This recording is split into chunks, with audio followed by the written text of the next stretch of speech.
મેષ રાશિના જાતકો એટલે કે જેમનું નામ અ લ ઈ અક્ષર ઉપરથી શરૂ થાય છે એવા જાતકો માટે જુલાઈ, ઓગસ્ટ, સપ્ટેમ્બર, ઓક્ટોબર, નવેમ્બર અને ડિસેમ્બર એટલે કે આગામી જુલાઈથી લઈ અને ડિસેમ્બર સુધીના વર્ષ 2026ના આ મહિનાઓ કેવા રહેશે એ વિગતવાર આજે અમે તમને જણાવીશું. તો આ વિડીયોમાં અંત સુધી અમારી સાથે જોડાયેલા રહેજો.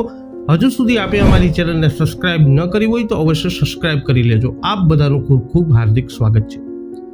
મિત્રો, મેષ રાશિના જાતકો માટે જુલાઈથી લઈ અને ડિસેમ્બર મહિના ખૂબ જ ખાસ રહેવાના છે. આ રાશિમાં શનિની 7.5માંથી પસાર થઈ રહ્યા છો અને તેનો પ્રભાવ મહત્વપૂર્ણ રહેશે.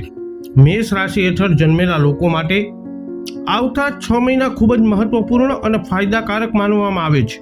દેવતાઓનો ગુરુ જૂનથી શરૂઆતમાં પોતાની ઉચ્ચ રાશિ કર્ક રાશિમાં પ્રવેશ કરશે. શનિ સાથે ત્રિકુંડી યોગ બનાવશે જે ખૂબ જ શુભ માનવામાં આવે છે.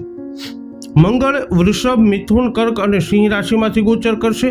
તે જુલાઈના અંત સુધીમાં વૃષભ રાશિમાં રહેશે જે ગુરુ સાથેના જોડાણને કારણે કેટલીક મુશ્કેલીઓનું કારણ બની શકે છે. વધુમાં રાહુ ડિસેમ્બર સુધી કુંભ રાશિમાં રહેશે, તે પછી મકર રાશિમાં પ્રવેશ કરશે અને કેતુ વર્ષના અંતમાં સિંહ અને કર્ક રાશિમાં પ્રવેશ કરશે.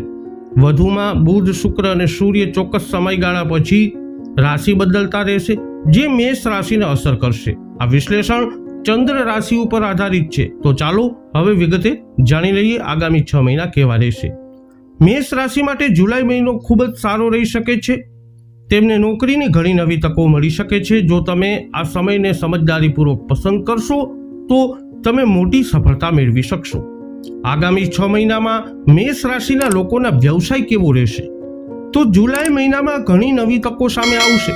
જો તમે યોગ્ય સમયે યોગ્ય નિર્ણય લેશો અને તકોનો સમજદારીપૂર્વક ઉપયોગ કરશો તો તમે ઉત્તમ પરિણામો પ્રાપ્ત કરી શકો છો. નોકરી કરતા વ્યાવસાયિકો અને ઉદ્યોગપતિઓને પણ ફાયદો થવાની શક્યતા છે. આ રાશિ હેઠળ જન્મેલા લોકોને લાંબા સમયથી રોકાયેલા ભંડોળ મળી શકે છે.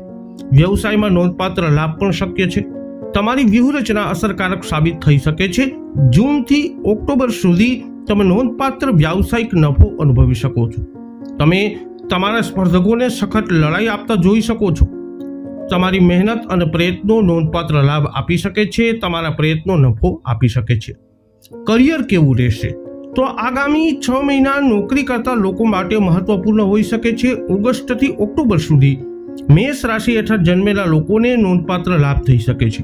ગુરુ અને સૂર્યના પ્રભાવને કારણે લાંબા સમયથી અટકેલા કાર્યો પૂર્ણ થઈ શકે છે અને ઘણા ક્ષેત્રોમાં સફળતા મળી શકે છે. સર્જનાત્મકતા, કલા, રમતગમત અથવા પ્રદર્શન સાથે જોડાયેલા લોકોને ખાસ તકો મળી શકે છે. જુલાઈમાં ઘણી નવી તકો મળી શકે છે. નવી નોકરીની ઓફર મળવાની સાથે પ્રમોશન અને પગારમાં વધારો થવાની પણ શક્યતા છે. તમે તમારા સલાહકારો અને ઉપરી અધિકારીઓ સાથે સારા સંબંધો વિકસાવી શકો છો જે તમારી કારકિર્દીને વેગ આપી શકે છે. તમારા નેતૃત્વ કૌશલ્યમાં પણ સુધારો થઈ શકે છે. તમને કોઈ મહત્વપૂર્ણ જવાબદારી અથવા પ્રોજેક્ટ સોંપવામાં આવી શકે છે. કારકિર્દીના ઘરના સ્વામી શનિ પર ગુરુનો સકારાત્મક પ્રભાવ ચાલુ રહેશે જે ઘણા કાર્યોને પ્રમાણમાં સરળ બનાવી શકે છે. સપ્ટેમ્બર અને ડિસેમ્બર વચ્ચે ગુરુ સિંહ રાશિમાં ગોચર કરશે. મંગળનો પ્રભાવ પણ અનુભવાશે. વધુમાં ડિસેમ્બરમાં રાહુ અને કેતુ પર રાશિ બદલશે. પરિણામે તમારો આત્મવિશ્વાસ વધશે જેના કારણે ઘણા ક્ષેત્રોમાં સફળતા મળશે. તમારા કાર્યમાં લાંબા સમયથી ચાલી રહેલા અવરોધો દૂર થઈ શકે છે. તમે ઘણા પ્રભાવશાળી લોકોને મળી શકો છો જે તમને ભવિષ્યમાં નોંધપાત્ર લાભ આપી શકે છે. મેષ રાશિના જાતકોની આગામી 6 માસમાં આર્થિક સ્થિતિ કેવી રહેશે? તો ગ્રહોના સ્થિતિના આધારે જોઈએ તો મેષ રાશિના લોકો માટે જૂનથી જુલાઈથી ડિસેમ્બર સુધીનો સમયગાળો ખૂબ જ ખાસ રહી શકે છે. તમારી નાણાકીય સ્થિતિ મજબૂત રહેશે. અચાનક નાણાકીય લાભ થવાની પણ શક્યતા છે. પરિણામે તમે ભવિષ્ય માટે પૈસા બચાવી શકશો. તમે દેશી અને વિદેશી બંને પ્રકારની ઘણી યાત્રાઓ કરી શકો છો. જોકે તેમાં ખર્ચ પણ થઈ શકે છે. તમારી સામાજિક સ્થિતિ અને પ્રતિષ્ઠામાં વધારો થઈ શકે છે. વાહન, ઘર અથવા મિલકત ખરીદવાનું તમારું સ્વપ્ન સાકાર થઈ શકે છે. શનિની 7.5 હોવા છતાં ગુરુનો અનુકૂળ પ્રભાવ તમને સુખ, સમૃદ્ધિ અને સંપત્તિ લાવી શકે છે. આવનારા સમયમાં તમે રોકાણ અને શેરબજાર દ્વારા પૈસા કમાઈ શકો છો. ગુરુ મેષ રાશિના 4થા સ્થાનમાં ઉચ્ચ રાશિમાં સ્થિત છે.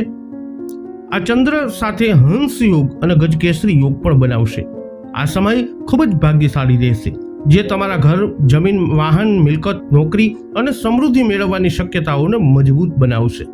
જો કે મિલકત કે રિયલ એસ્ટેટ ખરીદતી વખતે ખરીદી કરતા પહેલા તમારી યોગ્ય તપાસ કરવાનું ભૂલશો નહીં, કારણ કે આનાથી નુકસાન થઈ શકે છે. વાત કરીએ સ્વાસ્થ્યની. સ્વાસ્થ્ય કેવું રહેશે? તો મેષ રાશિના જાતકો શનિની સાડાસાતીનો પ્રથમ તબક્કો ચાલી રહ્યો છે. પરિણામે મેષ રાશિમાં લોકોને સ્વાસ્થ્ય સમસ્યાઓનો અનુભવ થઈ શકે છે, જેમાં પગ અને સાંધામાં દુખાવોથી લઈ અને ભારે થાકનો સમાવેશ થાય છે. માનસિક તણાવનો પણ સામનો તમે કરી શકો છો. તેથી નિયમિત દિનચર્યા જાળવવું અને તમારા આહાર ઉપર ધ્યાન આપો. આ ફાયદાકારક સાબિત થઈ શકે છે. લગ્ન જીવન અને પ્રેમ જીવન કેવું રહેશે આગામી 6 માસ મેષ રાશિનું? તો જૂનથી જુલાઈથી ડિસેમ્બર સુધીનો સમય મેષ રાશિ માટે ખૂબ જ ખાસ હોઈ શકે છે. તમે તમારા પરિવાર સાથે સારો સમય વિતાવી શકો છો. ઘરમાં શુભ ઘટનાઓ બની શકે છે, જેના કારણે પરિવાર માટે આ સમય સારો રહેશે. કુંવારા લોકોને લગ્નના પ્રસ્તાવ મળી શકે છે. જૂના સંબંધો પણ વધુ મધુર અને સમજદાર બનશે. તમારો આકર્ષણ અને આત્મવિશ્વાસ તમારા જીવન સાથી સાથેના તમારા સંવાદિતા અને ભાવનાત્મક જોડાણોને મજબૂત બનાવશે. આ સમય લગ્ન માટે યોગ્ય લોકો માટે શુભ માનવામાં આવે છે અને નવદંપતીઓને બાળકોની થવાની પણ સંભાવનાઓ છે. ઉપાયોની વાત કરીએ તો આગામી 6 માસમાં તમારે ક્યાં ક્યાં ઉપાયો અજમાવવા જોઈએ? તો મેષ રાશિના લોકોએ શનિદેવની યોગ્ય રીતે પૂજા કરવી જોઈએ અને સરસવનું તેલ અર્પણ કરવું જોઈએ. શનિવારે કાળા તલ, કાળા અડદની દાળ અને છત્રીનું દાન કરવું પણ તમારા માટે ફાયદાકારક સાબિત થઈ શકે છે. તો મેષ રાશિના જાતકો વૈદિક જ્યોતિષ શાસ્ત્ર અનુસાર જુલાઈથી લઈ અને ડિસેમ્બર 2026 સુધીના આગામી 6 માસ ગ્રહોનું ગોચર તમારા માટે કંઈક આવી પરિસ્થિતિઓનું કરી શકે છે નિર્માણ. આ વિડીયો અંગેના તમારા અભિપ્રાય, તમારા મંતવ્ય કોમેન્ટમાં જણાવજો. વિડીયોને લાઇક કરજો, શેર કરજો. હજુ સુધી આપે અમારી ચેનલને સબસ્ક્રાઇબ ન કરી હોય તો અવશ્ય સબસ્ક્રાઇબ કરી લેજો. ફરી મળીશું નવા વિડીયોમાં. જય અંબે.